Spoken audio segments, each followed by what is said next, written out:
Welcome to the Jurassic Park-Cast, the Jurassic Park podcast where guests chat with me about Michael Crichton's 1990 novel Jurassic Park, and also not that too.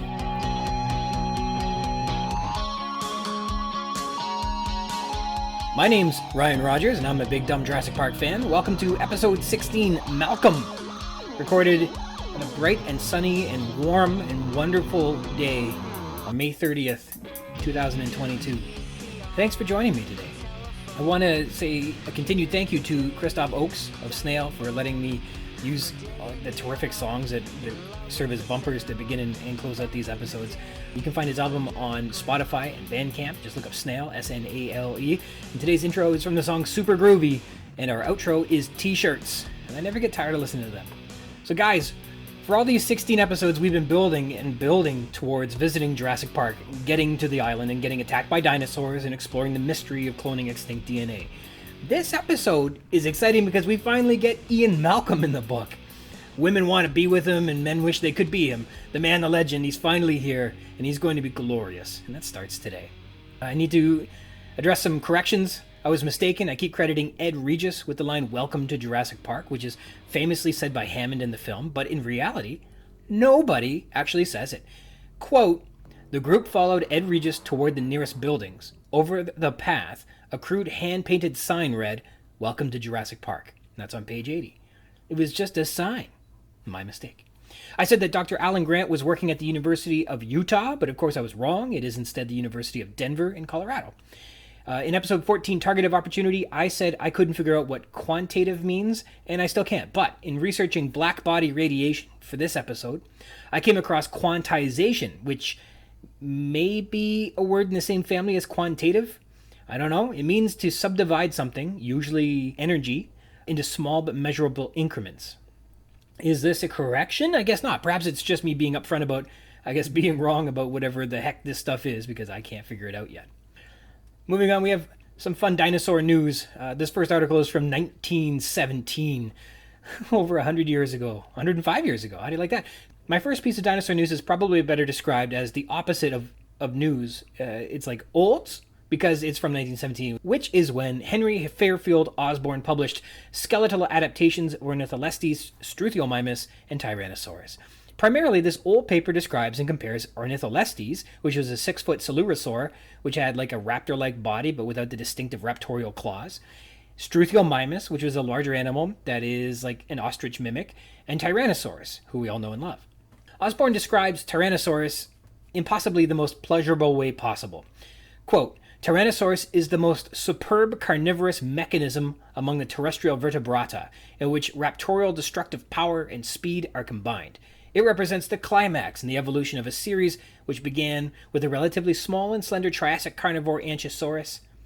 The fortunate discovery of two skeletons of exactly the same size, the American Museum's specimen number 973 and specimen 5027, secured by the American Museum of Natural History, expeditions to Hell Creek, Montana, in the years 1902 and 1908, respectively, affords complete knowledge of all parts of the skeleton except the sternal ribs, the forearm, and the manus.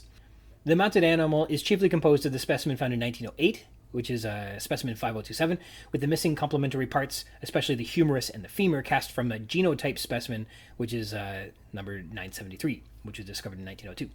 The publication compares the Tyrannosaurus to other smaller theropods, and specifically Struthiomimus and Ornitholestes, for the purposes of discussing evolution.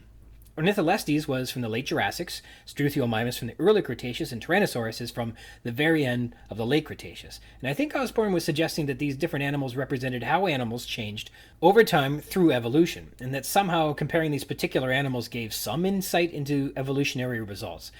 Quote, "The resemblances which the skeleton of Tyrannosaurus presents to that of Struthiomimus and Ornitholestes are due to inheritance from a remote common ancestor of lower Jurassic or even Triassic age. The many striking differences are due to the extremely wide divergence in the habits and adaptations of these animals. Beyond a few common features, they aren't especially worthy of meaningful scientific comparison." And he says so. "The obvious ancestral resemblances cease or are masked by the widely divergent adaptations of Tyrannosaurus to exclusive carnivorous habits and aggression, and of Struthiomimus and Ornitholestes probably to herbivorous habits and defenselessness compensated for, doubtless, by alert powers of vision and rapid locomotion." And Osborne doesn't know it yet, but Tyrannosaurus would be revealed to have excellent vision and the ability to outpace its victims as well. So Tyrannosaurus wins all the time. Of particular interest, there is a mention of, quote, problematic dermal plates, which were first described by Osborne in 1906, which are unique to the specimens in the American Museum of Natural History and are unlike those of the, quote, armored herbivorous dinosaurs or the armored ceratopsia. In a type specimen of Ceratosaurus, recently mounted in the U.S. National Museum, and by recently he probably means in 1917, there is a part of a row of dermal plates present above the tips of the neural spines. It is therefore quite possible that plates of the character attributed by Osborne to Deinonychus, which is a type of tyrannosaur, extended down over the sides of the body, says the paper. Apparently, in the Deinonychus specimens, there were, quote, superficial bony dermal plates that extended either along the dorsal or side lines of the body. I can't find any further description of what these dermal plates are. They aren't even in the diagrams in this paper, so, I don't know whatever happened to that, but perhaps those have been lost to history. But it'd be interesting to know more about those problematic dermal plates. The second story we have from the Proceedings of the Geologists Association, Volume 132, Issue 4, published about a year ago in August 2021. The article, The Youngest Dinosaur Footprints from England and Their Paleo-Environmental Implications, reports on the, quote, youngest association of dinosaur footprints from England. They were discovered in the Folkestone Formation, known to be from the early Cretaceous, and more specifically the Albian Age, which is the southeast area of England in the land of Kent. To say something is, quote, specifically from the Albian Age is a little misleading because that refers to a span of time equivalent to 12 million years, which is incredibly vast, or in other words, unspecific. The footprints are apparently of theropods and ornithopods, and the authors believe that some are specifically of a type of ankylosaur. They found other stuff like fossil wood and oysters in the matrix, informing their hypothesis that this was a, quote, coastal depositional environment of an extremely shallow depth, perhaps with short periods of subaerial exposure. This is the first record of dinosaur footprints from the Folkestone Formation, and it represents the youngest association of dinosaur footprints from England. In this case, youngest means the footprints were made most recently, but also, bear in mind, 100 million years ago. As far as I can find, no dinosaur fossils have been found in the Folkestone Formation, but these ichnofossils, the footprints, are pretty cool. If it were a beach, or more likely an oyster house or something like that, then you'd probably find more fish and things like that than you would dinosaurs anyhow. The Dinosaur News today features England and Tyrannosaurus because my exceptional guest also has his roots in England and with Tyrannosauruses too. Okay, today's guest is a senior lecturer in zoology at Queen Mary University of London in the School of Biological and Chemical Sciences, and a paleontologist and writer whose research focuses on the behavior and ecology of the dinosaurs and their flying relatives, the pterosaurs. He's written extensively online about paleontology and science outreach, blogs for the science pages of The Guardian, and regularly contributes to other media outlets, as well as being a scientific consultant. He's literally written the book on Tyrannosaurus called The Tyrannosaur Chronicles, out now with Bloomsbury. He publishes the blog Archosaur Musings, co-hosts the incredibly well-produced and executed Terrible Lizards podcast, and has been lead author or co-author on papers naming new species of spinosaurs, bird-like dinosaurs, dromaeosaurs, alvarezsaurs, carcharodontosaurs, oviraptorosaurs, hadrosaurs, and a tyrannosaur. The next voice you will hear is that of Dr. David Hone. Hello. That's a wonderful introduction. Thank you very much indeed. You earned it, though. It's not just I will accept that that fulsome praise in the intention. Well, thank you for joining me today. So, Dr. David Hone and I met in California at Disneyland, where we were serendipitously both stumbling off of the Mad Tea Party spinning teacup ride while the unbirthday song from Disney's Alice in Wonderland blasted over the park speakers. And dizzy from the spinning, we bopped into one another and fell to the ground. And standing over us with a glare of contempt was Dr. Alan Grant himself, whose glowering bearded muzzle was enough to say that he hated the Disney teacup ride just as much as he hated the teacup dinosaur hunters. And just like that, he was gone. But Dave, you and I will always share that moment where we disappointed one of the most famous fictional paleontologists the world has ever known. I'm sure I've disappointed plenty of others as well over the years. But he was the most famous. And real ones. Very good. So it begs the question, that's an important part of Alan Grant's backstory that was not included in by Crichton when he was putting the story together. Why do you suppose he would omit that? That seemed important. Yeah, surely the seminal moment of his career was meeting me 10 years after the book, 20 years after the book had been published. For some reason didn't make it into the original script. So there's this expression that comes up when we meet Alan Grant, when we're introduced to him, and he goes on and he says, we get this term, the teacup dinosaur hunters. And I don't know if that is a real term or something that Crichton divined out of some research that he had performed. But is that a term that means anything in paleontological circles?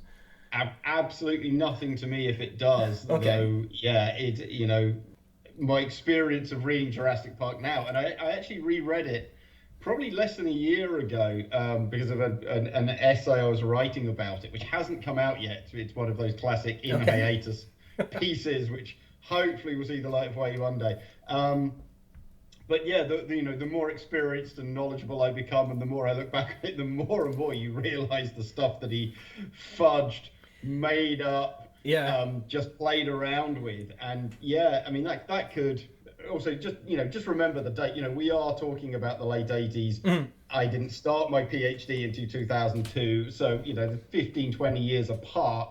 So it's possible that was a phrase that's just fallen out of fashion. It's possible a phrase that one guy used or one lab used that he picked up on. It's perfectly possible he just made it up because he made up quite a lot of stuff as well. And yes, I know he's a fiction writer, but even in the inverted commas real world of his fiction, there's a lot of stuff that he made up. Mm-hmm. So you're in London presently, right now. Yep. That's excellent. So that's where I live. Is tea time a stereotype, or is that still part of like one's day in jolly old England? No, everyone drinks coffee now. Yeah, okay. There's many people will have a mid-afternoon break. But the classic idea of tea at 3 o'clock isn't really a thing anymore, unless you're in a very expensive hotel, in which case high tea is absolutely a thing. If you're staying at the Ritz or the Hilton or something like that. But yeah, that hasn't been a thing for I think 20 or 30 years. Well, this is an important question too. So how do you folks celebrate Victoria Day? Canada has Victoria Day. We love it very much. It's the first we don't have Victoria Day. You don't have Victoria Day. Yeah, that's a fairly easy one. Well, I'm surprised. So we honor Victoria by having the first sunny weekend, really, is a long weekend, and they call it May 2-4, which is how you describe the quantity of beers that come in a case, and then you go and get that and go camping, and it's a May 2-4 weekend to the Queen. We have May Day, so yeah, we have a bank holiday in the first Monday of May, but it's not Victoria Day. That sounds very British compared to Victoria Day. Yeah, I don't know why. Much more boring and doesn't have a name and isn't attached to anything. Yeah. All right. So that's too bad. So you've been all over the world, yeah? I have, but I've done very little digging. So I mean that's a not necessarily a mischaracterization as such, but I think people think because of stuff like Jurassic Park, that paleontologists spend all summer in the Badlands, ideally of Montana or China or Argentina, digging holes in the ground and pulling out fossils. And the truth of the matter is very few paleontologists spend much time in the field, and I spend almost no time in the field.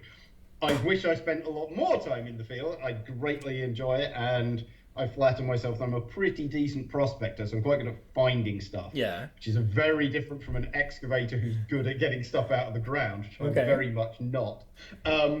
But yeah, it's, that's the way these fields go. And if you're British, we don't have a lot in the UK or even in Europe, which means you're immediately automatically tied, whether it's North America, China, India, Australia, wherever it is that you're working, you've got to travel a very long distance.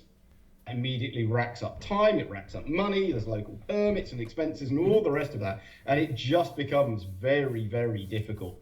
And there are not too many people in the UK, I don't think, who are paleontologists who spend much time in the field. Okay. But then I've also got colleagues who are colleagues at the Tyrrell Museum in Alberta, and they're literally bordering on Dinosaur Provincial Park with permanent field stations there, and can just drive out there in an hour anytime they want to go and dig, and spend a lot of time in summer prospecting and excavating. So there are absolutely people who do that.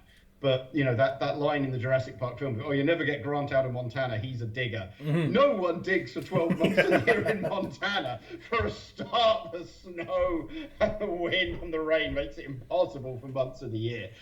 You absolutely could find time in January to get Grant down to Costa Rica, because he'll be sitting in a lab or in an office doing nothing. Those people, they exist. They're extraordinarily rare. And the idea that your average paleontologist spends most of their time digging a hole in the ground is an absolute fantasy. I've done a bit of work in Mexico, US, Canada, China. I'm hopefully going to Mongolia this year for the first time, despite having spent years in China. Dug a little bit in the UK, actually, and in Germany.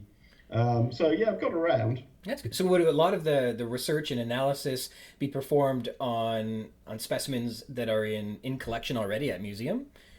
Yeah, that's kind of my specialty. Okay. So my job is very teaching focused. That's the role that I have. I do a lot of teaching. So time is at an absolute premium for research anyway. Money is at an absolute premium. So again, digs and organizing that is very, very difficult. Finding a spare week or even a long weekend, if it's just in Europe, to hop across to a museum and open all the drawers in a room and see if there's something that catches my eye that fits the kind of stuff I'm interested in that may have been bypassed by other people. So I've done a lot of work on bite marks. Plenty of people have catalogued stuff without ever really looking at it. And so there's an awful lot of bones out there with bites from various animals on them, which when you dig into it, actually you can tell a bit of a story and pull some behavior out. And that's I've made a bunch of papers from open the drawer, open the drawer, open the drawer. Oh, that little fragment's interesting. That's got something on it. That probably ties to this thing that I saw somewhere else, and start putting stuff together. So I'm a bit of a kind of prospector within cabinets, and there's a few of us who do that. And while it might lack some of the glamour of finding new species in the field and finding new specimens in the field, nonetheless, it's important stuff. And if there's data out there that can be used, well, let's use it. So when you find a bite mark in a bone, does that count as a trace fossil as well as a fossil, or is that...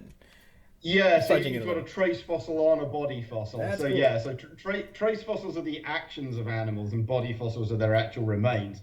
But so eggs are traditionally considered trace fossils, even though they're kind of biological in origin. Okay. And then once you've got an embryo in an egg, you've now got a body fossil in a trace fossil, which might be in a nest, so it's a body fossil in a trace fossil in a trace fossil. And it's like so many things in science, but I think particularly in biology, where we have so much smearing. In chemistry, carbon is carbon, and you might have a couple of isotopes, but it's carbon.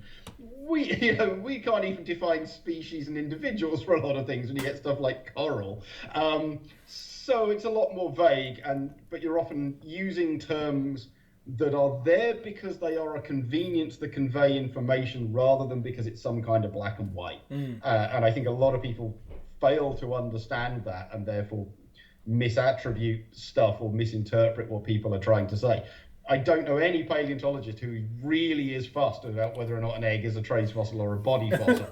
But the convention is that it's a trace fossil if there's no embryo in it. And as long as we all stick to that, we all know what we mean. Yeah. And that's what's important, because you want to convey ideas. That's what words and technical terms are for. And that's why I can get frustrated at times when people go, it's all just like techno babble and jargon, and you're making up words just to exclude other people. No, we're making up words because it's actually convenient. My favourite one is talking about arctometatarsalines. So the arctometatarsal is the weird bone in the middle of the foot that you get in a whole bunch of different lineages. And that has certain implications for how animals move, how they evolved, and their ecology, and their feeding systems, and the environments they were in. And it's a lot quicker to say arctometatarsal than it is say, that weird pitched middle metatarsal that you get in certain groups, which has certain implications for them. It's not jargon if it saves you writing half a page and everyone knows what you mean. It's not pointless in that regard. But a traditional bite mark would be a trace fossil on a body fossil. That's pretty cool. So furthering with some questions on fieldwork that are related to what's going on in the novel, we have the computer-assisted sonic tomography. In particular, Yeah, it don't work. I was going to say, it sounds implausible for a couple of reasons. So it feels like he did this good research, wanted to put it in there, even though it doesn't really jive, but just he wasn't going to throw the research out. He had to show his work, right? So he includes it anyhow. And he even mentions, quote, a whole new era of archaeology without excavation, which is, I mean, completely different field of study. So, that Crichton mentions archaeology at this moment suggests that he may have gotten confused when he was writing this. But more importantly, so like when you're finding a fossil, it needs to be poking out of the ground a little so you can spot it. The idea that you would take a precious, fragile specimen and then take a thumper, place it on top of where it may be, and then discharge ordnance to then get a resonation on top of that fossil, it feels A, destructive, but B, like, I don't know, it doesn't make a lot of sense to me, but I'm not a paleontologist in the field. So how does that feel in your end? People have tried this stuff, effectively ground penetrating radar and sonar, and we've used a whole bunch of other techniques as well. You're looking for radioactive signature, because some fossils are radioactive. I believe there's been some very limited success, but some success nonetheless with that. Cool. But what you really get with the sonar and that kind of stuff is what they're usually working off of is density differential. They are finding where one thing is denser than another, and therefore it reflects, and therefore you get the picture. Mm-hmm. And the problem with most fossils is they are fossil bone, but that process of fossilization is them extracting minerals and changing their mineral components based on the ground and the soil and ultimately rock that they're in. So they end up having the same chemical components as the stuff that they're in. Uh-huh. So they're the same density as the thing that they're in. Okay. So there's no density differentials. So there's nothing to see. Okay.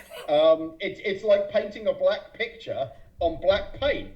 Well, you can't see it. Or you can, but only under the absolute perfect conditions. Right. And if you've ever seen anyone on a dig, they're usually in the middle of nowhere. And fossils are not common, even in places where fossils are common, as it were. Mm-hmm. They are rare, and these things have a very limited depth range and a very limited lateral range. And so you can't just lug this $200,000 piece of equipment into the middle of nowhere and go, gadunk, we didn't find anything. Move forward 6 feet and try again. You'd be there forever and still find nothing. And it's a lot faster to walk around and go, there's a bit of bone sticking out that hill. We should dig that up and see if there's something behind it. Mm-hmm. So we do that because it's 1/1000th of the effort and 1/50,000th of the cost. We still, as they did in the mid-1800s, walk around until we see something. Mm-hmm. And anything more technological than that really hasn't taken off. There's been some limited success with drones, again, in Dinosaur Park. Oh, yeah? But you've got the same problem. You're looking, even when the bone is nice and bright, so bits of China I've dug in, some of the famous beds in Mongolia, the bone can be bright white against a orangey, pinky, yellow sand color, but there's an awful lot of other white stuff out there. Bird crap is a very common stuff that we find, which from a distance looks like bone. Actual bone of stuff, bleached dead wood, bleached fossil wood, insect carcasses, and so you can fly a drone around and find lots of little patches of white, but you've still got to walk up to them and see what they are, and so it's really not that much faster, and again, all the time and cost to make surprisingly little difference. So we don't. I'm really sure that 20 years from now, AI pattern recognitions and tech just advances and leaps in unpredictable ways at unpredictable times. And of course, you also got to wait for the cost to come down. Just because we can do something now in the lab at Stanford with a $20 million machine is a long difference from I can afford to take it out to China with my naught budget. But look at what drones have done in 10 years, for example. I'm sure we're getting to the point where we can fly them around and the AI is going, I know what that shape is. That shape is this bone. You've probably got a specimen of that under here. But don't hold your breath. Everything, it's always 10 years away, 10 years away, 10 years away. I'm sure it will come, whether that's in my lifetime or next year or 50 years from now, I wouldn't want to bet. Well, that's interesting. So there's one last little bit of that whole chapter there that begs either it demonstrates how absolutely clairvoyant Grant is as a paleontologist, or once again it's Crichton kind of mischaracterizing the field work in reality. But it's described that the tip of the jaw of a 4-month-old infant Velociraptor is what he's spotted in the ground, and there's this question of whether or not the remaining of the skeleton is in full articulation there. And so what he is describing is he has positively identified a 4-month-old Velociraptor, which has never been found before, they say in the book, by the tip of its snout. And so I've heard that there are stories of some paleontologists who can describe a species from like the simplest little piece that you find. But to diagnose an undiscovered infant and then positively scale it up to be what you expect it to be, maybe this explains why he found a Velociraptor in Montana, because he misdiagnosed what he found. Yeah, I mean that's more of a taxonomic issue, because of course in his world, what we would call Deinonychus is Velociraptor. Ollie Rauhut, who's a colleague of mine, my supervisor in my first postdoctoral position in Munich, is one of those people. Like, I've been around collections with Ollie and in the field, and he'll pick up a chunk. I'm like, I don't even know what this is. I mean, there was one, and I remember it fairly clearly, and I'm like, to be fair to me, I am not a great anatomist now, and I was a considerably worse anatomist then. But it was a chunk, and I'm like, this is just a chunk of bone. Like, I don't even know what this is. And he kind of picks it up and turns it over and went, oh, it's a fragmentary left astragalus of an allosauride. And I'm like, how on earth can you put that? And he went, well, because of this and this and this and this and this. Pulls a book out and then this and that. Yeah, it's a left astragalus of an allosauride. It just is. And because he's just got that memory for every little feature of basically everything he's ever seen, and that 3D map in his head that when it's incomplete and broken and slightly smushed, that he can still go, well, it should be like that, and then that would be there, and then this would be here, and that's sloping at that angle, so it's probably going that way, and that's eroded, but that probably used to be a bulge, and I've only ever seen that in this animal, and that's part of that group, and therefore it's one of them. And yeah, he's just right every time that I ever saw him. Wow. Yeah, tips of jaws of dromaeosaurs, they all look pretty much the same. But it's one of those things where I can do that to a degree for some things, because if you know your fauna, if you know that that's the only dromaeosaur you've ever found there, and you found the tip of a tiny one, well, it could be a new tiny species, but it's probably a juvenile of an adult, and it's the only one there, so it's probably that one. So you do only need a fragment to know it's a dromaeosaur snout. And if it's a dromaeosaur snout and it's got some filigree bone texture, which usually tells you it's a juvenile, then it's almost certainly the juvenile of the most common thing that you've got. So that's really quite plausible. I mean, I've done that with my own students, and like, they think you're an absolute god if they don't know the secret. Which is, there's a handful of bones out there for almost any species, which are just, like, once you know it's that, and we find them in huge numbers, and you pick up this chunk and you go, oh, I found the da-da-da-da-da-da-da, and they're like, how on earth have you got that? It's like, oh, because there's thousands of them, and it's the only, and it's the only species out here, so it's that one.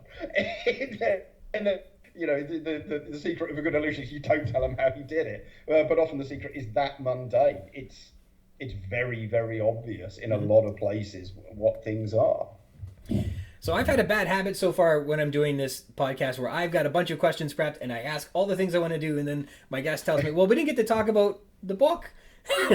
And so before we get into like other things or things like that, let's do you. What are some of the things that made you think I don't know this guy from Adam, but I'm going to be on his podcast today because I don't know why. What makes this book something that you would enter into this proposition with a smile?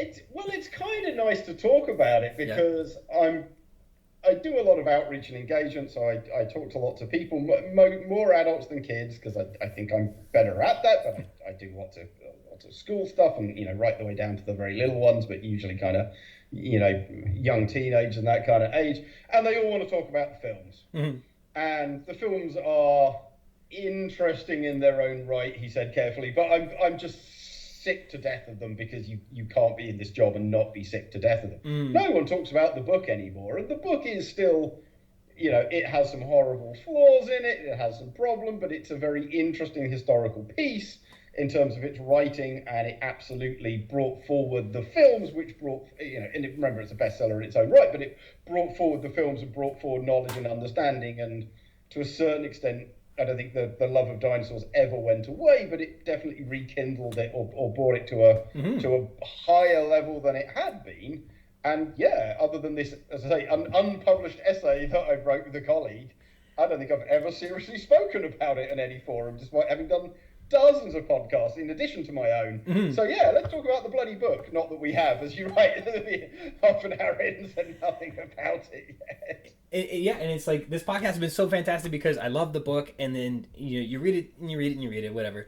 But then like that it offers this opportunity to do more, and for me to call out to and speak with some people I've looked up to and things like that has been really remarkable, and it's been a really fun chance to get to know some of the characters a little better, kind of find some of the problems and think them through. That stegosaur poisoning was always like, how did that work out again? Because you don't remember, and then like you remember the aviary is in there, but it's like in the back of your head, like there was an aviary, right? Why didn't that show up in the movie and stuff like that? And sometimes you forget that Ed Regis was a character, like just because you get too familiar with the film, and he was terrific. There's all kinds of fun things to do it. I remember hearing you make a comment on the Terrible Lizards podcast that Crichton wasn't exactly detailed in how he describes the dinosaurs. There's a lot of room for your imagination to fill in the gaps, and so that was an interesting part. That's what struck me when I reread it, because I was looking, I was writing this piece about what Crichton really said. And once you read it very carefully, he says very, very little indeed. And even what he says, some of it isn't very good, even for the time and with that modern interpretation of the kind of coming dinosaur renaissance, or at least that had come in research circles, but was making its way into the public imagination. Yeah, and quite boring, actually. Several different things are just described as having tiger stripes or leopard spots. So, but you look at things like the Dilophosaurus. I think he says something like, it stood 10 feet tall with bright crests on its head and leopard spots. And you're like, was it green? Was it purple? Did it stand really upright? Did it look solid? Did it look thin? Did it look fast? Did it look agitated? Like nothing at all. Just, it's this tall with spots. And it doesn't even say it's a theropod, not that he was talking about technical terms. It even says like, it's standing on its back legs with its arms out with claws on them and sharp tips. Like nothing. Nothing at all. And this is typical for all of his descriptions. T-Rex and Velociraptor get a little more because Velociraptor's the start and everyone knows what T-Rex is. But yeah, Stegosaurus is just like the big animal with plates.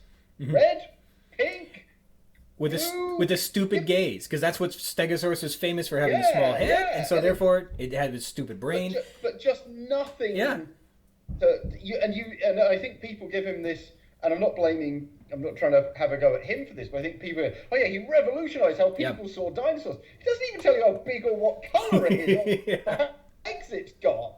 This is not a man who's got detailed into dinosaurs, because of course reading it again, he's not interested in dinosaurs in any way, shape or form. What he's interested in is man's hubris and science, which is why it's basically the plot of Westworld again, and the plot of Andromeda Strain again, which is something getting out because we screwed up. And so, which is why dinosaurs are barely in the book. And he doesn't actually say anything about them at all. And I've discovered, as I go through it, I'm finding that it seems to me his observation, the revolutionary perspective that he had, is actually like an old 15-year-old problem, was that he was playing off the idea that dinosaurs were the sprawl-legged, cold-blooded concept that was, I guess, popular through the 60s, 70s, 80s. And then he wanted to be on the vanguard of dinosaur science, which I think was already 10 or 15 years old by then, that they are upright, agile, socially motherly species. And so you're right, his descriptions were, the dinosaurs almost looked the same as they might have 10 years prior. He just made them act a little different. And I think that was really where his influence might have been most greatly portrayed, but then again, yeah, not exactly. Yeah, I mean, he has the T-Rex being pretty quick and agile, and obviously has the Velociraptors being very fast and smart. Yeah. But again, he could have done more with the sauropods. He could have done more with Triceratops or Stegosaurus, and the Ankylosaurs show up, I think, at some point. And yeah, he kind of doesn't really. They're just there as some background padding. So yeah, he's using them as protagonists, and he's using them as a kind of novel antagonist in the sense that they're different to how most people have perceived them. And there's a long Ray Bradbury and all the others, there's a long tradition of dinosaurs as kind of the threat, but obviously it's usually time travel and we've gone back in time, or even Conan Doyle's Lost World, it's man invading their territory. And so this is very different. I say very different, of course. Carnosaur had been published 5 years earlier, which is essentially the same plot. But it's very different in that concept that it's like we did it and now it's still biting us on the ass.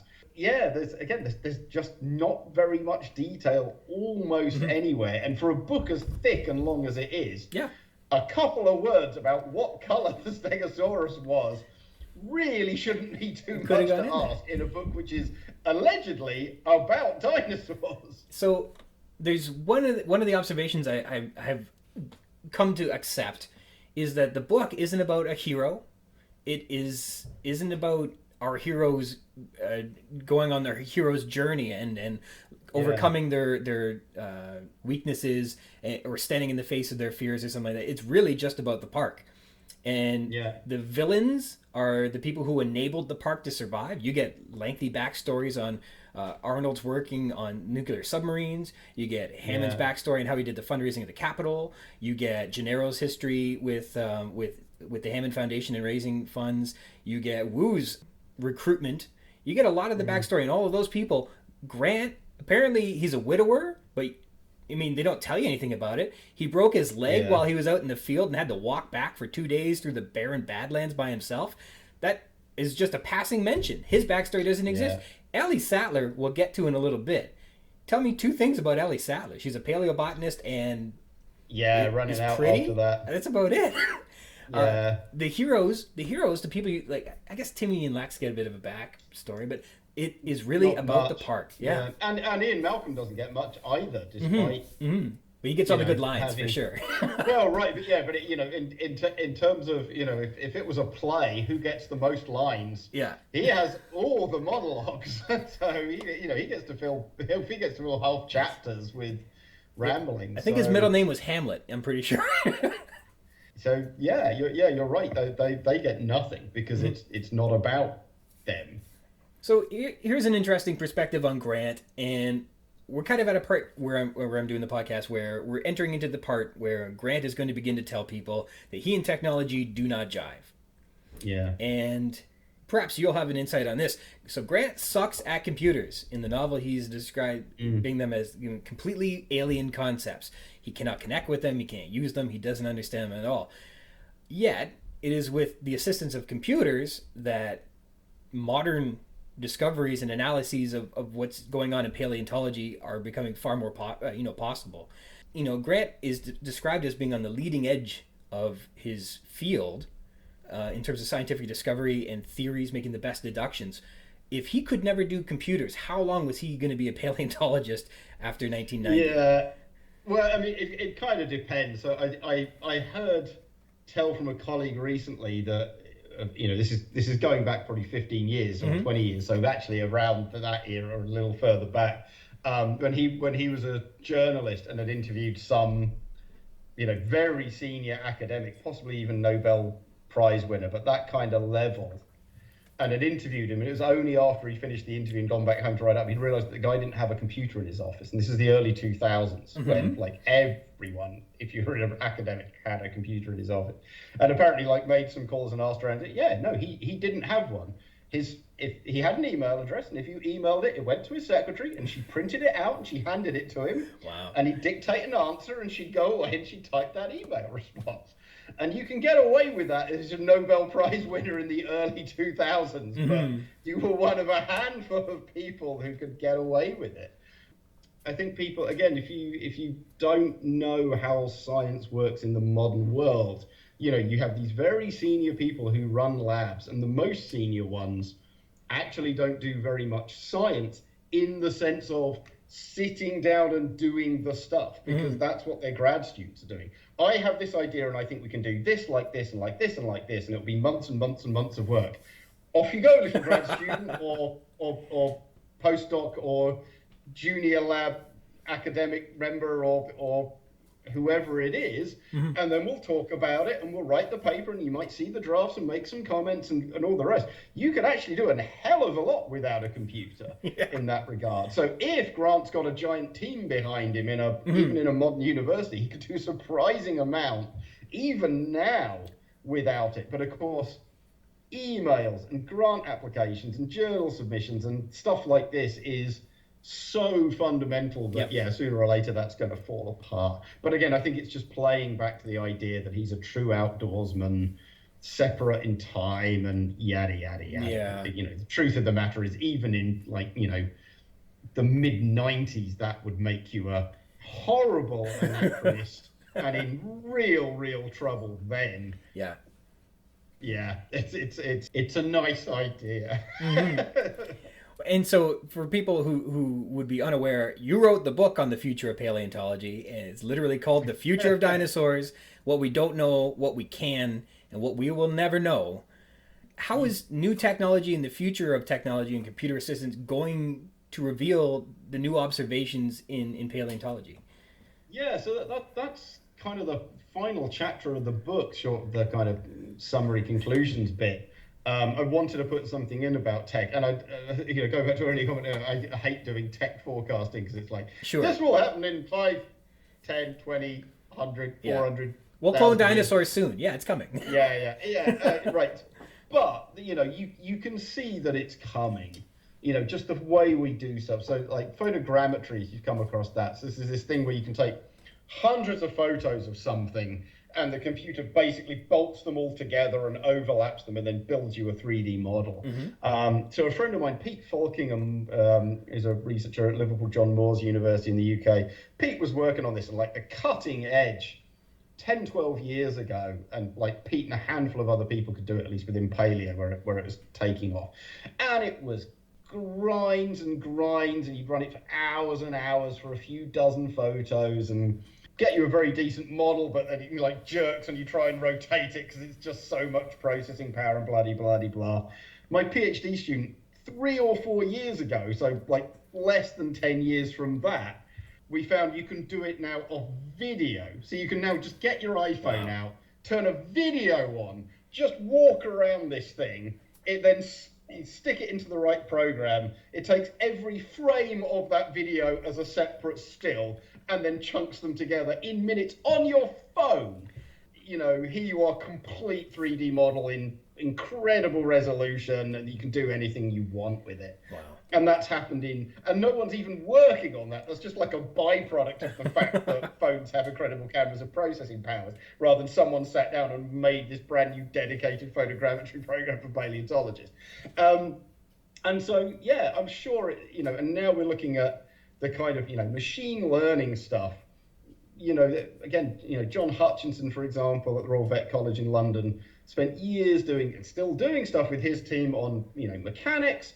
And one of the things you can do is you can look at bones and you can look at the little scars and dents and bulges on them and work out where certain muscles go, know what you know about crocodile and bird anatomy, and work out both ends of the muscle. From the size of those scars, you can get an idea of how big the muscle is and what orientation it's pulling in. And surely it's a matter of time until we can teach computers that. And then I don't just walk around the skeleton and take my little video. The computer goes, oh, that's that muscle, and that muscle goes from here to here, and that muscle goes from there to there, and then it sticks all the muscles on your model, and now it knows how big and where all the muscles are, and then it'll start calculating how fast it can walk, and how quickly it can accelerate, and how it can turn, and how much it can flex each of its joints in which order, and it'll just do all of it, which currently takes us hundreds, if not thousands of hours to do badly. Again, hate to make predictions, by the rate of acceleration, I'm sure in 10, 15 years, 20 at the outside, that will literally be you can walk into a museum and wave your phone around and have the complete walking, and not just to make it look pretty, but like to actually tell you how this animal functioned, just done automatically, almost probably in your hand.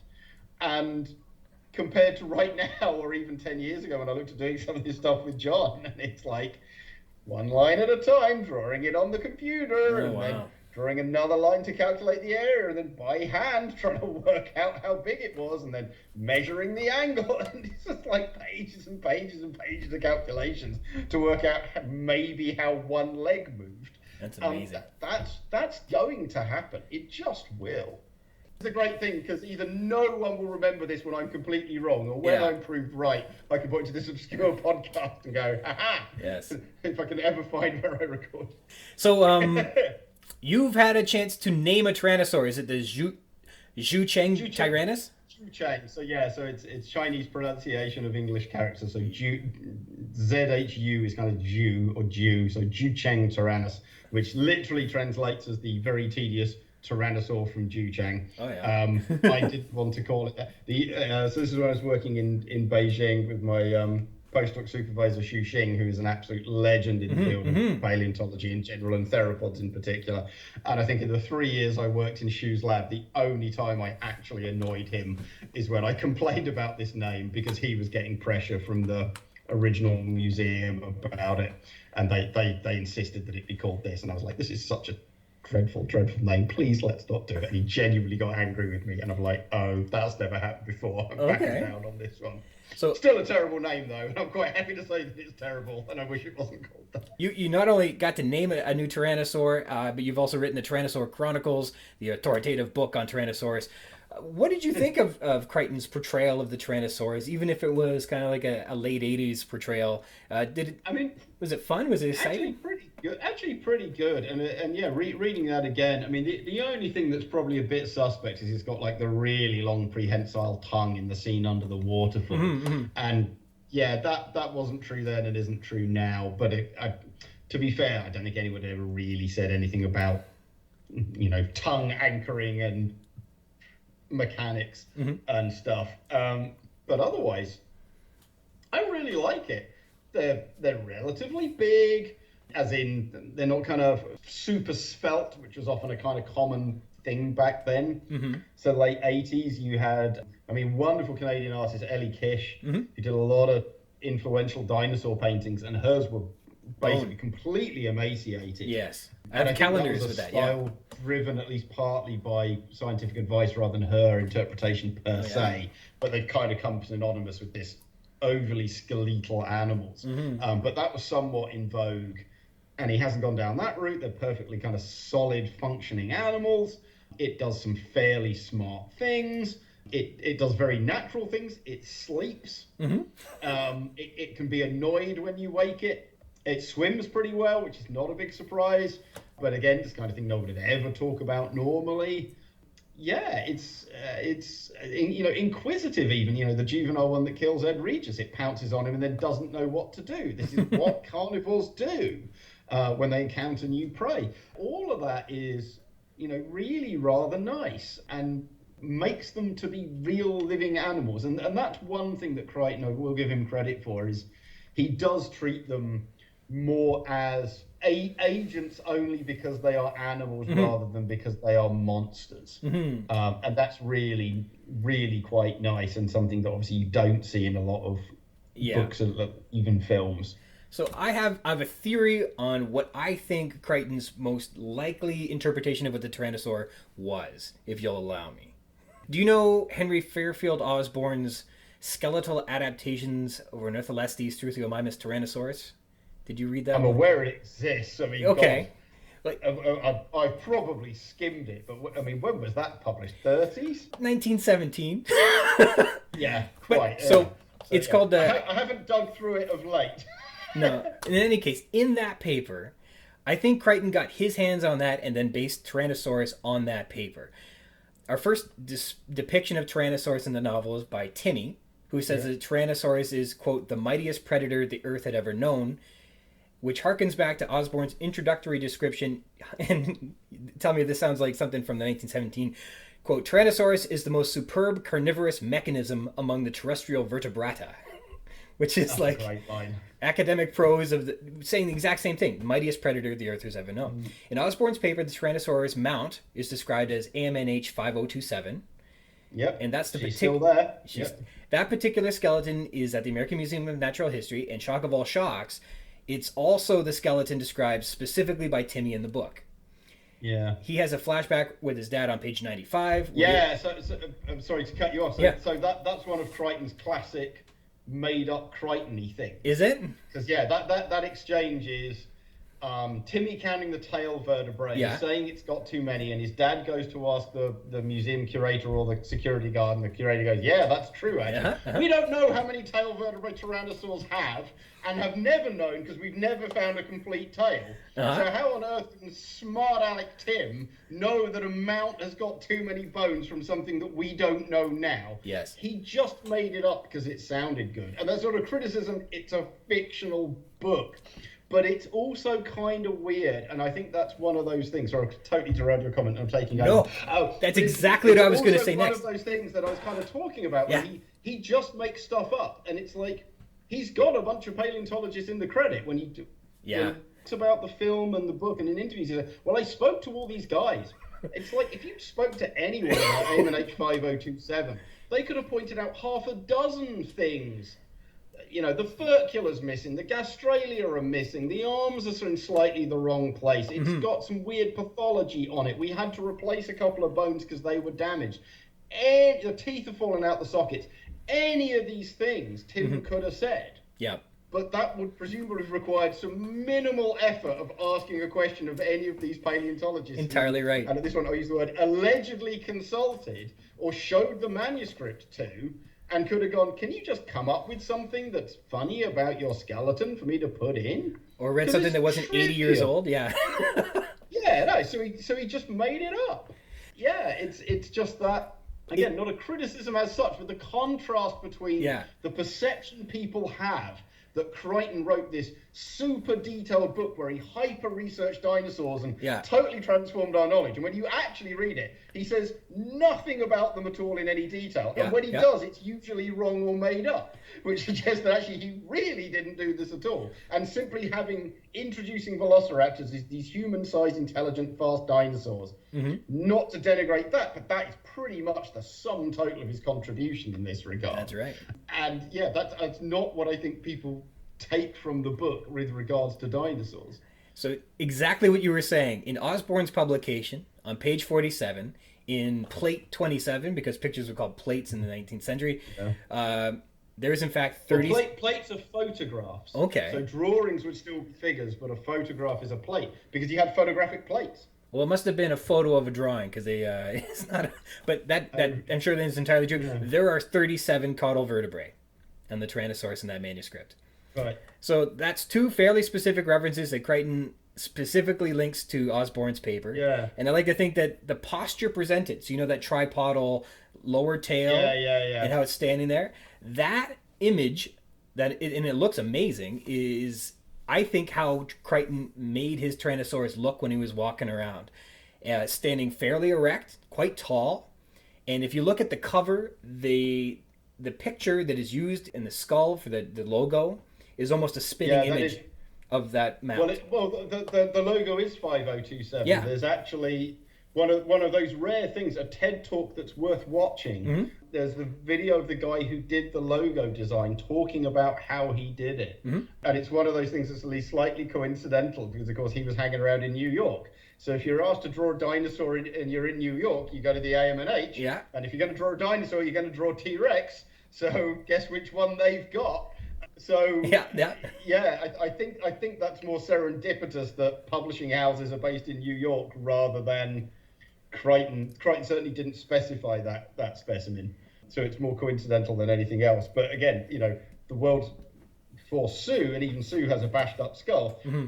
AMNH 5027 is by far the best preserved T-Rex skull out there, so of course you use it for everything. And that's before the fact that it's on display in the American Museum of Natural History. Very accessible, So the artist was named Chip Kidd, I think. I think that was his name. That sounds right. in any case, there's a line where Crichton says, so Timmy's got the night vision goggles on. He sees a Tyrannosaur approaching the fence. He discovers, the fence isn't electrified because the Tyrannosaur is gripping the fence.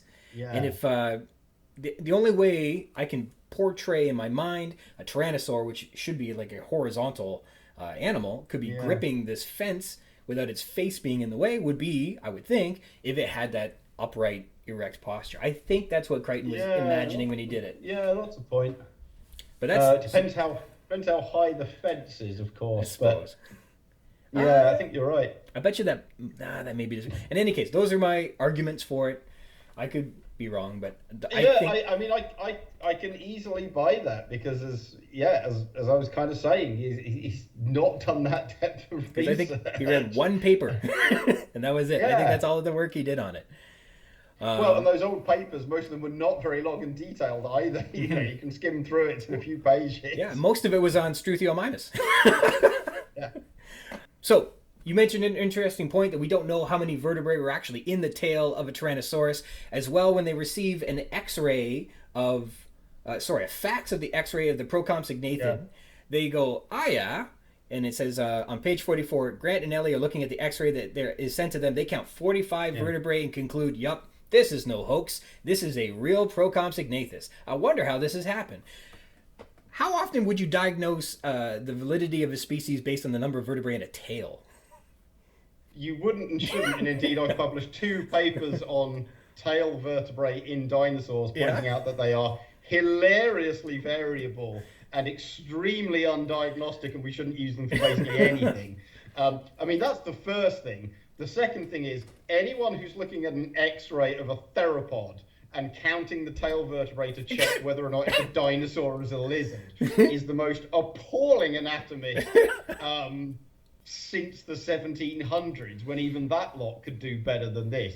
I mean, the idea that you could mix those things up and that the tail would be the answer. For a start, there are lizards with massively longer tails, with way more vertebrae than dinosaurs. Even Leaellynasaurus, Australian thing, is the longest tail that we know of. Oh, really? But there are lizards with tails twice that length and with twice as many vertebrae. The structure of the vertebrae is infinitely more important. But of course, you know, the dinosaurian pelvis, particularly for a theropod, is completely different to reptiles. The fall in proportions, the skull shape, the antorbital fenestra. God, I mean, as I say, I am, compared to the vast majority of my colleagues, a poor anatomist. It's not what I do. I never learned it very well. And God, the idea that I couldn't tell a lizard from a dinosaur, from a complete skeleton, is kind of horrifying, let alone some god-level paleontologist who's the greatest dinosaur researcher in the world. Yes. No, I'm not buying that. Okay, well, I felt that way too, but I like, once again, I'm not the expert, so I don't. I get the feeling that Crichton put dinosaurs in his book, but Crichton did not know about dinosaurs. That's the impression I get. Yeah, I mean, I've with this thing that I wrote, been trying to dig into just how much research he did, and it's very unclear. I mean, at various times he says, I spoke to people, and, Jurassic Park definitely brought him to a new audience, but he wasn't unfamous. He'd written Westworld, that had been a movie, he'd done some TV, he'd written a lot of TV, he'd done some direction, had multiple bestsellers behind him. I'd like to think that he had the power, effectively, to pick up the phone and call a few people and go, hi, I'm Michael Crichton, I'm doing a dinosaur book, can we chat for a couple of hours? And so, you think he could have picked up the phone to pretty much anyone and just got some answers. And again, like the sheer paucity of details. You're right, he leaves a lot to the imagination. And if that's the intent, that's fine. But then when he has these serious scientific points of them discussing the Procompsognathus or the populations or the AMNH tail or all these other things, and like Ellie talks about these fossil plants. Those names are made up. They're not real fossil plants. The disease that the basilisk was the plants. They're all made up. Yeah. And it's like, dude, how hard is it to go to the library and pull out like the Kids' Encyclopedia of the World of Dinosaurs, and it would say ginkgos were still around. There are fossil plants called X, and then just write that name down. Like, this is let's be blunt, bordering on hack work if you can't even be bothered to pull a kid's book off the shelf to get a name. I think the toxin in the Procompsognathus was made up, and I think he even made up there's a Triassicus and the Amassicus, which he made up as well. Like there's a lot of things he just pulled out of the ether to include, and it sounded, I guess, fancy. But then you get diagrams of the web space for how the computer works. So he's really into that. Yeah. But the actual dinosaurs and the animals and plants in his island. Who cares? And there's one part that stuck out to me on the tour where they're going over how they just hatch out the animals to see what they are. And there was one of the coding was Siluru or something like that. And he said, well, this is a presumed Silurus or Silurosaurus or something like that. Yeah. And then he described it as a herbivore. And then you've got Grant and Timmy, who are like the book's experts on dinosaurs, and they just overlook this like entirely. And that's not a thing. Yeah. Well, and just the idea that a Silurosaur would be not known to be a carnivore would be I just feel like he didn't understand dinosaurs when he wrote it, and it's odd to write a whole book on dinosaurs about the truth and the wonder of dinosaurs but not really get them. That's odd. You're supposed to write what you know, is what they say, right? Yeah, pretty much. As I say, almost at all in that regard. It's hard to pinpoint any detail that's very accurate. Mm-hmm. There's a couple. I remember the Aviary. You talked about the Aviary. So he has them hanging from the ceiling. Now I'd want to double check the dates because that obviously had been an idea for pterosaurs for a long time. So they had this bat-like feet. Chris Bennett definitely wrote a paper where he kind of smashed that idea down, but I'm pretty sure it post-dates Jurassic Park. Mm-hmm. But still, it wasn't a common idea by the time you got to, this is an old idea that pterosaurs are bat-like. But then it hits the ground and walks off, and it walks on its wings. Mm-hmm. And Grant has some line like, I can't remember the name, German paleontologist. Lederer? Sorry? Lederer. Lederer. But it's like, such and such was right about that idea. Yeah. So he drops in a few little things like that. But again, there's far, far, far more misses than hits. And so it feels like some casual thing that someone dropped his way and so he just put it in. But in terms of actual research, it is not hard to find out what's wrong with AMNH 5027 if you want a throwaway comment. It is not hard to, ask a paleontologist, what's the difference between a lizard and a dinosaur? Like, this should not be tough. No. To put that kind of stuff in. That is undergraduate level anatomy. And therefore, again, it's kind of a bit of a surprise in that regard, because, it's always when you get into really technical stuff and go, but you'd have to be a paleontologist to know that. Yeah, you would a lot of the time, but not like, how do you tell a lizard from a dinosaur? I teach my undergrads that. It's a class of 150 every year in thousands of universities. There's a lot of people who probably know that. You should maybe ask. Well, we're almost out of time. I only have time, I think, to ask you one more question. I wanted to ask you more about Ellie Sattler's undergraduate degree, what with being a doctor of paleobotany that's been consulting as a specialist for 5 or 6 years to the Hammond Foundation, but only being 24 years old. I wanted to ask you more about Deinonychus and how it could have possibly existed in this book, even though it was clearly defined as Deinonychus Anteropus, not Velociraptor Anteropus, as early as 1969, but it doesn't make any sense. But I want to go with the Aviary, because that's what I want to talk about pterosaurs just a little bit. The Sierradactylus, is that, as far as you know how to pronounce it? Sierradactylus, I've got them down as, though he just calls them Sierradactyls a lot of the time. Yeah, he doesn't quite say it right. They're, I looked it up. It sounds like they're Argentinian. Sounds like they might have been discovered in the early 80s, so they would have been kind of new when he was writing this, the first draft of this book. Fair point. I hadn't thought about the date aspect of them. This might have been modern. Quite a new animal. Grant knows what they are as soon as he sees them, and it kind of bucks the trend because I looked into them. They're from Argentina, so this whole northern dig thing doesn't pan out in terms of where he got their Sierradactyls, But I guess from your impression, you mentioned how they walk on their wings. That was good. They hang from the ceiling like bats. That was bad. The other parts, they had hairy bodies. They do pick up people. I don't think they pick up people, should they? No. No. So they grab Lex's hat or her glove. I can't remember which it is, and they go and get dive bombed and scratched a bit, but I don't think anything worse happens to them. So yeah, pterodactyls, I'm pretty sure are not my branch of pterosaurs, but I'm pretty sure they're ornithochirids. So they're related to Ornithochirus and Hangera, Tropignathus, and a bunch of these others. So relatively big animals. I mean, big Tropignathus are like 8-meter wingspan, but a lot of these kinds of things are like 3 to 5. Long heads with often a crest at the end of the snout, top and bottom, and then quite a lot of teeth. And fish eaters, so mostly kind of fairly ocean going at the bare minimum coastal animals. There are a few live inland, hunting in rivers and lakes and stuff. And yeah, furry bodies, all pterosaurs we think had that. That might have been not brand new, but Sordis, which is this little thing from Kazakhstan, and was the first pterosaur that we really reckon. It's one of those things. In hindsight, became obvious we had some others. Yeah. But it's the first pterosaur we recognised with a furry body and realised that actually this was probably pretty common among pterosaurs. So that was mid 70s. So again, given the timeline, relatively new idea. This is still kind of gaining traction. So his depiction of them is not too bad at all. I mean, he has them as powered flyers. He has them as active on the ground. There was, a lot of old ideas about them barely being able to walk and all the rest of it. And I wonder how much of that he pulled that. I'm trying to think of when did Jurassic Park the book actually come out? Was it 80? 1990. Was it 1990? Okay. So it does then postdate Bob Backer's famous dinosaur heresies. And in that, Backer says that pterosaurs are dinosaurs. He says they're a very odd early offshoot of dinosaurs.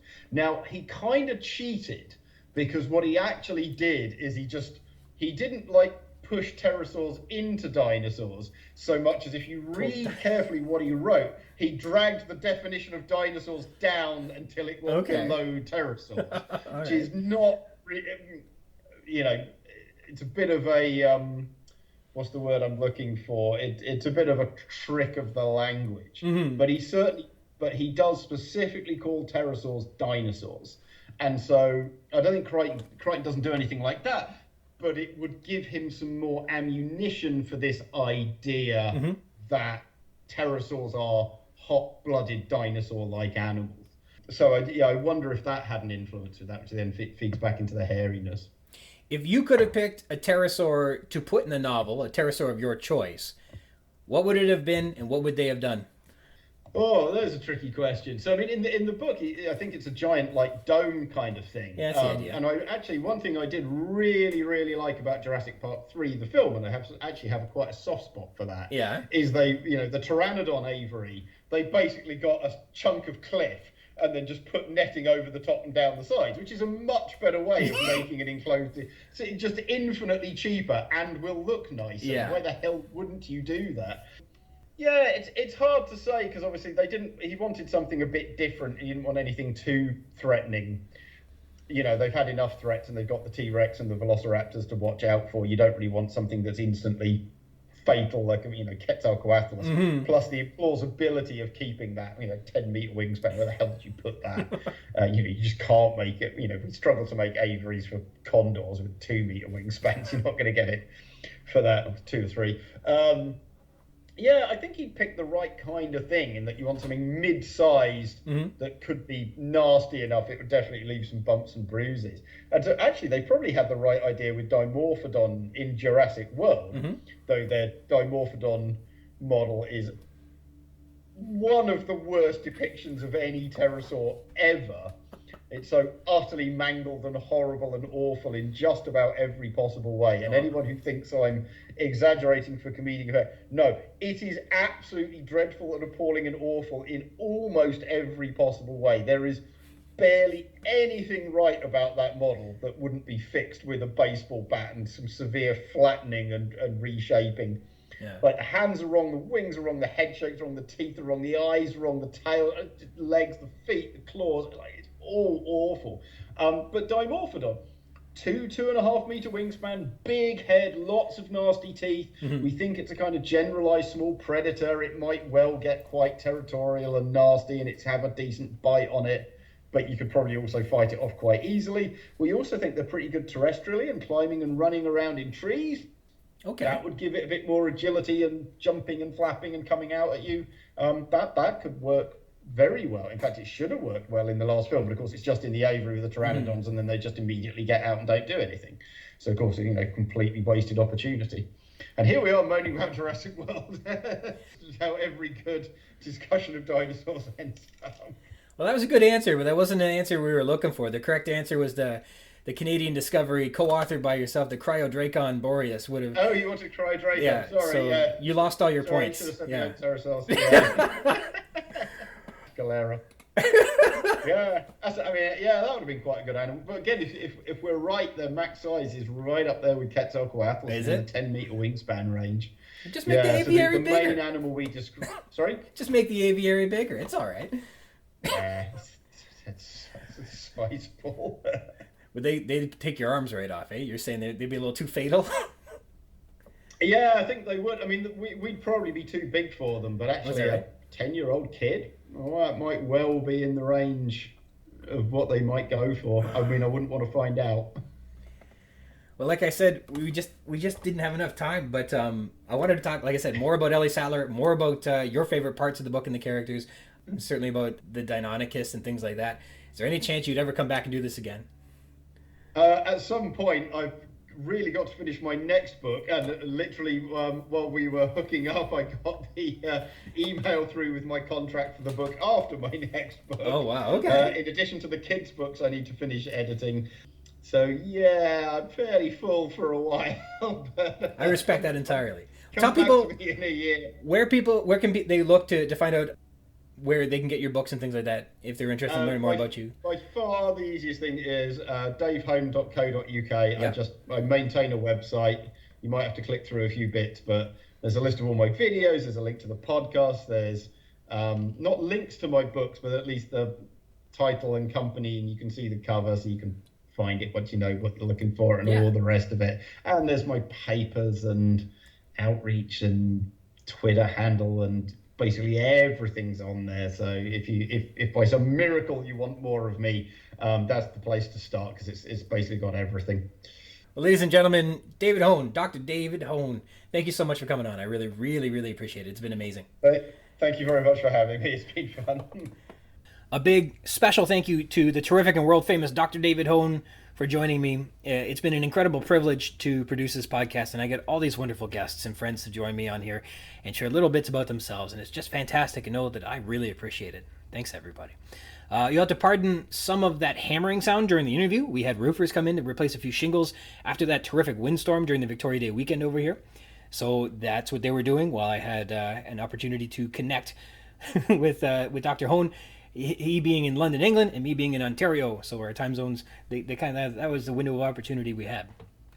This week's text is Malcolm, spanning from pages 71 to 76. Synopsis: Ian Malcolm introduces himself as a braggadocious, outspoken, and opinionated mathematician who is openly defiant of Hammond's island resort, believing wholeheartedly that Hammond has a, quote, serious problem. Malcolm boards Hammond's plane and introduces himself, making an immediate impression on everyone.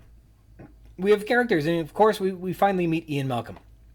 A tall, thin, balding man of 35, dressed entirely in black. Black shirt, black trousers, black socks, black sneakers. He says black is an excellent color for heat, and because of black body radiation, the color is actually the best in heat because of efficient radiation, he says on 72. He's carrying a soft leather briefcase, which contains copies of his original consultancy paper he wrote for Hammond. In it, the math of chaos theory shows that Hammond's simple system, animals in a zoo environment, will fall victim to imperfections, which will overpower their expectations and lead to unpredictable behavior. Malcolm is totally confident that the element of control is doomed to fail, just as if they designed the park based on their predictions for the weather. Characteristically, Malcolm seems to delight in being unpredictable, saying unconventional things. Perhaps this is his fight against living in a world of frightful givens, where it's given that you will behave like this and given that you will care about that, he says on page 72. He frets that, quote, no one thinks about the givens, and so speaks about unusual or challenging things in unusual and challenging ways, perhaps to break people from being stuck in the rut of pre-recorded social norms. In any case, he delights in the eccentricity, embracing the idea that he's mad as a hatter, he says on page 72. Ian Malcolm is one of the most famous of a new generation of mathematicians. Malcolm finds his disagreements with Hammond as a sort of game, evidenced by his comment, "Yes, I'm afraid your old nemesis is here," he says on 71. He appears more amused by this outing to Hammond's resort than anything else. His charm is more of a deplorable excess of personality. How do you do? I do maths. They often behave like rock stars, we're told, on page 72. In his first interaction with Sattler, he immediately tells her he's sexually attracted to her before answering her question. Is it too warm to wear black? Well, the answer is you're extremely attractive, and I could look at your legs all day.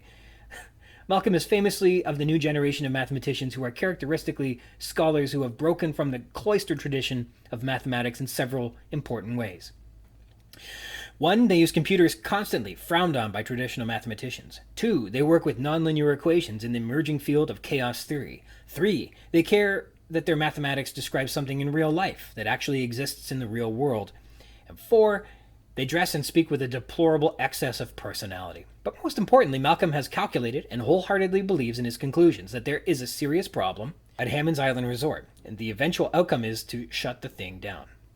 Malcolm is indifferent to Hammond's outbursts in defiance of his opinion, and provides everyone a copy of his original consultancy paper he wrote for InGen to show his work. Malcolm says, to conclude the chapter, there is a problem with that island. It is an accident waiting to happen, he says on 76.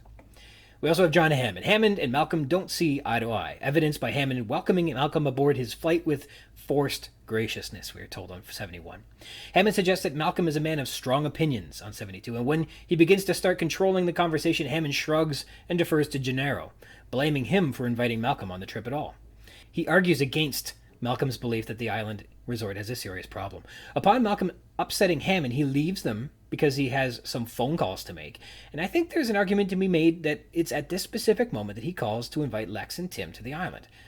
I'll argue my point later. It's worth listening to.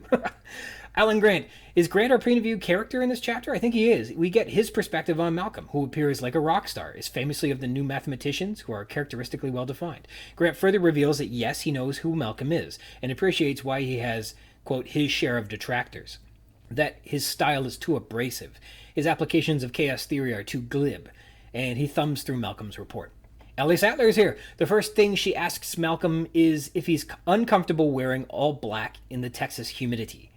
And she asks if wearing only black is boring. Sattler is continuously unflappable. No matter what happens, she shrugs it off like it's no biggie. That's just the way things are. She rolls with the punches. We've seen earlier that jumping through hoops for cash goes with the job. Just before boarding Hammond's jet in episode 13, Chateau, when Gennaro is shocked to see that she's a woman, she's like, yeah, these things happen, and laughs it off. She's commonly portrayed as just rolling with the punches and being a cool customer, but when Malcolm strolls up and is very direct with her, she stares, open-mouthed. Malcolm has really caught her off guard, and she's commonly unflappable. Donald Gennaro. Gennaro questions Malcolm on his report, and knowing that the mathematics are far beyond his comprehension, asks for Malcolm's opinion in layman's terms. Malcolm obliges him. He wants to know why Malcolm believes Hammond's Island is doomed to fail, and Gennaro questions Malcolm, trying to understand chaos theory, but dang it, it's complicated. But Gennaro sticks with it, requesting simplification. Chaos theory is in here too. Let's start with the background. Science is good at describing linear equations and regular movement of objects. Mathematicians can solve those equations easily and have been doing it for centuries, says Malcolm. Turbulent events like water coming from a faucet or air moving over an airplane wing and weather systems are described by nonlinear equations, and physics handle them badly. They're hard to solve and usually impossible to solve, says Malcolm. Chaos theory grew out of attempts to use a computer to model the weather in the 1960s. It was found to be unpredictable because the behavior of the system is sensitively dependent on initial conditions. Nonlinear dynamics are at play, as the system is sensitive to initial conditions, and tiny differences become amplified. This is summarized in the butterfly effect, where, in theory, a butterfly flaps its wings in Peking, and it affects the weather in New York. And let it be known, we call Peking Beijing today. Maybe everybody already knows this, and I'm just the last guy to know about Chinese city nomenclature. Historically, Peking appears to be a Portuguese pronunciation from the 16th century that carried into English pronunciation before the New York Times adopted the spelling and pronunciation of the now common Beijing in 1986, after which major media outlets followed suit, including the BBC in 1990. So Malcolm and Crichton, I guess, are still using an old pronunciation, an outdated pronunciation, in this little summary here. Peking and Beijing. But as unpredictable as chaos theory is, that doesn't mean that it's all just random and unpredictable, says Malcolm on 75. There's an underlying order to any sort of complex system where there is confusion and unpredictability. And so chaos theory is a very broad theory used to study the stock market, riots, and brainwaves during epileptic fits, says Malcolm.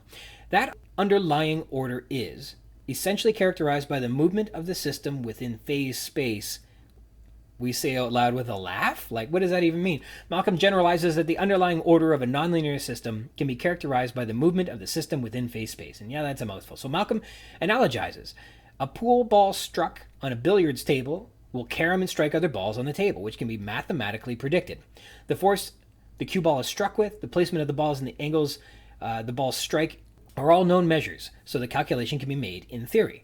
In theory, you could predict the behavior of the ball far into the future, as it keeps bouncing from side to side, says Malcolm. However, quote, it turns out you can't predict more than a few seconds into the future because small effects, imperfections in the surface of the ball, tiny indentations in the wood of the table start to make a difference. He says this on 75. And remember, this is similar to the scene in the movie where he's dripping water down Ellie's hand. He says a lot of these same things. It doesn't take long before they overpower your careful calculations, meaning the simple system of a pool ball on a billiards table has unpredictable behavior. Hammond's Park is the pool table. It's a simple system, but imperfections will overpower their calculations, leading to unpredictable behavior. I like it also noted that Crichton blows right through what strange attractors are. He doesn't touch those with a 10-foot pole. I looked into them, and I don't know what they are, and I couldn't explain them either. But they're kind of a big deal when it comes to describing chaos theory. But how does the book deal with it? Malcolm asks, do you understand strange attractors? Gennaro says, no. That's page 73, and that's the end of that discussion. And probably for the best. Localities, we have the Dallas airport where Hammond's private jet picks up Ian Malcolm, and the air there is humid. We have Hammond's jet. It has padded chairs, and is staffed by a stewardess, I guess also a pilot. Malcolm pauses and takes a moment to stare at the ceiling before explaining chaos theory. Remember, Grant found the interior much smaller than he expected. And the sense of space inside the jet isn't very well related, but perhaps that's unimportant. Who cares, right? Allusions and references. We have another mention of Alice's Adventures in Wonderland. When Malcolm, quote, cheerfully introduces himself as, quote, Mad as a Hatter, he's evoking the eccentric Mad Hatter from Lewis Carroll's Alice's Adventures in Wonderland.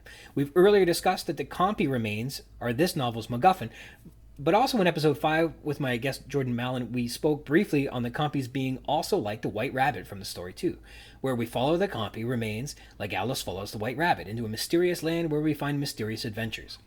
There are at least 2 more references where we get a rebirth motif as our character emerges from narrow tunnels and into new worlds, but both those moments could be also read as if they were Alice going through the rabbit hole. In any case, the first tunnel comes very soon in the chapter Jurassic Park on page 83, so we're almost there. The very first words of the third iteration describe a green tunnel, and a second tunnel is in the final chapter named Descent, and it's portrayed on page 385. And we'll cover that when we get there. But I think this first tunnel definitely fits into the Alice's Adventures in Wonderland motif, where the second tunnel symbolizes probably a rebirth motif, as if they're entering into a new paradigm. But again, we'll cover that when we get there. So there we are. A little bit more Alice in Wonderland. Shaken, not stirred. Malcolm alludes to a famous line from every James Bond film ordering a Diet Coke, shaken, not stirred, from the flight attendant on page 72. James Bond is a notorious womanizer, and perhaps Malcolm is pretending to be as equally attractive as Agent 007, aiming to employ a similar coquettishness? I don't know. Black body radiation. I looked into this, and it's another situation where the math gets a bit sticky. I'm not entirely sure what Ian Malcolm is talking about, nor can I corroborate whether wearing black is a good idea in hot weather because of black body radiation either. As far as I know, the color black absorbs heat, and therefore black clothing would actually capture heat and keep it against your body. If it's sunny, meaning you would probably be less comfortable from wearing it. But that's just schoolyard chemistry, right? I mean, I don't know. Black absorbs heat, white reflects it. That's what we were always told. I may require a physicist or a mathematician to join us and answer some of these sticky questions. But after hearing from Dr. Hone in this episode, it is not above Crichton to just throw big words and bad science at the reader, believing that you'll gloss right over it because nobody knows any better. The butterfly effect. Now, the butterfly effect is a term that's more accessible, which suggests that actions, even tiny ones, have consequences or reactions. It was Newton's third law that says for each action there must be an equal and opposite reaction. This kind of plays with that theory, except that the reactions can lead to unforeseen consequences, and those consequences can be big or small. Therefore, something as small as a butterfly flapping its wings can lead to a devastating weather change across the world. In theory. I remember a dinosaur-related episode of a show that played on this concept. Hunters were taken back in time to hunt Tyrannosaurus with 2 rules: stay on the path and only kill things that don't have a future. Well, a guy chases a Tyrannosaur, goes off the path, and accidentally steps on a butterfly, killing it. Well, sure enough, that changes everything, and when they return to their present time, the world is now run by a dictator or something like that. I looked further into it, and it was actually a Ray Bradbury story called Sound of Thunder. And again, Dr. Hone mentioned Ray Bradbury in our interview too. I think what I watched was Ray Bradbury Theater from 1989. Whether I saw that episode in 1989 or as a rerun, I don't know, but I do remember it vividly, just not all the specifics. Stylistic techniques. Crichton employs italics, of course, some more. Malcolm emphasizes the things he finds tedious and trivial by emphasizing them in his dialogue, perhaps showing contempt for concepts he believes are beneath him, like, I don't want to waste time thinking about clothing. I don't want to think about what I will wear in the morning. That's on page 72. We live in a world of frightful givens. It is given that you will behave like this. Given that you will care about that. Page 72 as well. So there we are. He's adding emphasis on these things he doesn't like. M-. They're hard to solve. M-. In fact, they're usually impossible to solve. And again, this is employed to add a perfunctory summary to it and add extra emphasis at the end of a sentence. Ellipses. You know this because of ellipses. On page 75, this represents empty space, a lingering pause where something has been omitted, and in this case, it's an invitation to Malcolm to fill that space with an answer, which Malcolm loves to do. We have literary techniques like the simile. They often behaved like rock stars on page 72. And I think we get kind of that rock star overconfidence, serious stage present feeling from Malcolm. So that's a strong simile. It worked out well. Chaos theory is like a pool ball struck on a pool table. That's maybe more of an analogy that was going on, but I think Crichton does a good job demonstrating how complications of chaos theory are portrayed well in this analogy with the pool balls. That island is an accident waiting to happen. It's a direct comparison. It's an accident waiting to happen. And we can relate to that very easily as well. Metaphor or colloquialisms, Malcolm says the mathematics are a bit sticky. And I've been saying that too, just to play with the same phrase. Malcolm's suggesting that the math formulas are sticky in a way that might keep you from enjoying it, like might be uncomfortable, keep you from moving forward. It's a common expression, though not necessarily an effective metaphor, as it doesn't clearly transfer a quality from one thing to another, but more of transfers an aura of common experience, that of something being sticky to another thing. And he's referring to the equations in his original paper. Are they sticky like a tar pit? Or like a strawberry jam on toast? Are they sticky like a Post-it note? Or sticky like chewing gum on your seat? I guess this is more of a colloquialism rather than an actual metaphor, but I'm not exactly sure I like it, or I think that it's effective. And we get a cliffhanger, or maybe a bad omen. But the final sentence in the chapter, there is a problem with that island. It is an accident waiting to happen, says Malcolm. And that's a great way to leave off a chapter. Further discussion, let's talk a little bit about feminism. Sattler and Malcolm talk about what he's wearing. And Malcolm specifically addresses that Sattler is, quote, extremely pretty, and that he could, quote, look at her legs all day, on page 72. Her contributions to the chapter are talking about Malcolm's outfit and whether or not it's boring. And that's not quite the height of feminism, Mr. Crichton. However, Malcolm does call her Dr. Sattler, which is another example of someone who doesn't know her at all and refers to her as a doctor. Although, again, I argue at only 24 years old, she's not spent enough time in academia to have earned the credentials, but not yet. My wife is pretty sure that Crichton just overlooked her age and that she's, for all intents and purposes, should be considered a doctor. And my wife is probably right. But I don't like it.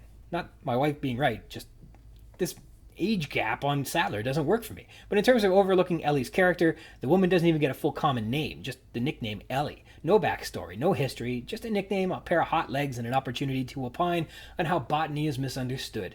And there's Ellie Sattler. That's all there is to it. I think Crichton just didn't spend a lot of time writing that one. Timeline. This scene here occurs shortly before midnight, Thursday, August 29th, 1989, according to my timeline. I had to do quite a bit of math and calculations, but I'm pretty sure that's accurate. Dodgson's man. We're told in the past chapter that Dodgson's mysterious inside man is, quote, obnoxious and arrogant, on 69. And Malcolm boards Hammond's jet and behaves with a, quote, deplorable excess of personality. blatantly flirting with Sattler. Should we have perhaps believed that Malcolm was Dodgson's inside man? It's not declared very clearly, but maybe we were. Calling all kids. In this chapter, Malcolm upsets Hammond, who then leaves the group for the adjoining cabin because he has, quote, some phone calls to make. And I think there's an argument to be made that it's at this specific moment that he calls to invite Lex and Tim to the island.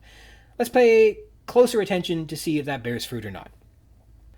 Hammond realizes that Malcolm is successfully convincing Gennaro that the island is unsafe, and so at this moment decides to play a trump card to try and win over their hearts and minds by inviting his grandkids.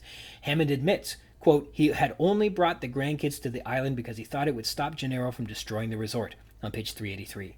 It's reasonable to believe that Hammond hoped the consultants would be inspired to see the park through the wide-eyed joy of a child if the grandkids were along with them on the tour. But my question at this time is, do you think that Hammond hatches this plan now, in this chapter, just after Malcolm upsets him, and the calls he has to go make are to arrange for the kids to join them? Well, the timeline is possible. If Hammond makes this call shortly after midnight, which is when Malcolm boards the jet, and they fly to San Jose, which is about 4.5 hours, they have a layover of some undisclosed amount of time in San Jose, and then they take a 40-minute helicopter flight to Isla Nublar that equates to 5 hours plus a layover, let's say 6 hours at least, and then after they arrive at the island, they visit their suites for a while and have a bit of a pre-tour meeting with Gennaro on the second floor of the visitor center, presumably over lunch. So that takes us, let's say, another 2 hours and possibly more, for a total of 8 hours. So from midnight Friday morning to San Jose, then Isla Nublar, then the suites in the visitor center, we're looking at around 8 hours at least, and more realistically, probably something like 10 to 12 hours, considering the layover at the airport was probably a couple of hours itself. And if they're having lunch with their meeting with Gennaro, and I think that's very likely, then we're talking 12 hours from the time of the phone call. Now, I understand that a flight from New York to San Jose, Costa Rica, is about 5.5 hours with a 40-minute helicopter ride to Isla Nublar. That means the kids could have taken a 6 a.m. flight, gained an hour passing from the Eastern time zone into Central time zone, arriving in Costa Rica at 10:30 a.m., a brief layover, a 40-minute chopper ride, and then started infuriating Gennaro with their presence in a very reasonable journey, sometime after the consultants' meeting, after the noon hour. So, that timeline is possible. Can you drag 2 unpacked preteens out of bed without prior notice, get them to JFK International by 6 a.m., and send them unescorted from a Costa Rican airport to a remote island in that time too? I don't know. Let's not get too weighed down by the details here. But it's possible, and that's good enough for me. And that's it. That's all the things we wanted to discuss in this episode today. Thank you to my special guest, Dr. David Hone, for joining me. It's been a big goal to get him on, and I'm so pleased that he was able to join us. I want to sign off also thanking you for joining me. You're just as important as all my guests. If you want to read along in the book, add some thoughts to what we've been discussing on the show, or be a guest on the show and chat with me about anything you like about Jurassic Park, you can do that by connecting with me. I'm at ryansrogers@gmail.com. If you'd like to be a guest, drop me a line and we can try and set something up. We can rehash, tear down, gush over, and chit-chat about any part of the book, or also not the book, all you'd like. Jurassic Park-Cast is part of the Spring Chickens banner of amateur intellectual properties, including the Spring Chickens Funny Pages, Tomb of the Undead graphic novel, the Second Lapse graphic novelettes, the Infantry, and the worst of them all, the King Street Capers. You can find links to all that baggage in the show notes, or by visiting the schickens.blogspot.ca. Or find us on Facebook at facebook.com/springchickencapers, or me, I'm on Twitter at RogersRyan22.